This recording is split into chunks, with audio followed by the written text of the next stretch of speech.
విజయవాడ గాంధీనగర్లోని వైఎస్ఆర్సీపీ జిల్లా కార్యాలయంలో పార్టీ ఆవిర్భావ వేడుకలు ఘనంగా జరిగాయి. పార్టీ జిల్లా అధ్యక్షుడు కె పార్థసారథి, నగర అధ్యక్షుడు వెల్లంపల్లి శ్రీనివాస్ పార్టీ పతాకాన్ని ఆవిష్కరించారు. అనంతరం కేక్ కట్ చేసి కార్యకర్తలకు మిఠాయిలు పంపిణీ చేశారు. వైఎస్ఆర్సీపీ యూత్ విభాగం నేత కర్నాటి రాంబాబు ఆధ్వర్యంలో రక్తదాన శిబిరం నిర్వహించారు.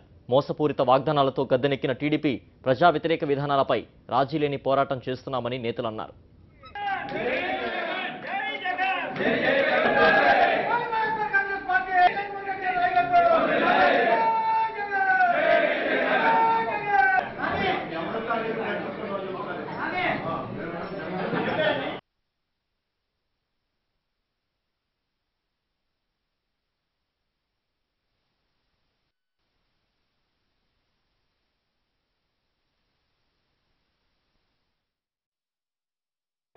మహిళలు కానివ్వండి, రైతులు కానివ్వండి, కార్మికులు కానివ్వండి, విద్యార్థులు కానివ్వండి, వీళ్ళందరూ కూడా తెలుగుదేశం పార్టీ యొక్క అబద్ధపు హామీలకి బలైపోయిన వర్గాలని చెప్పేసి మనం చేస్తా ఉన్నాం.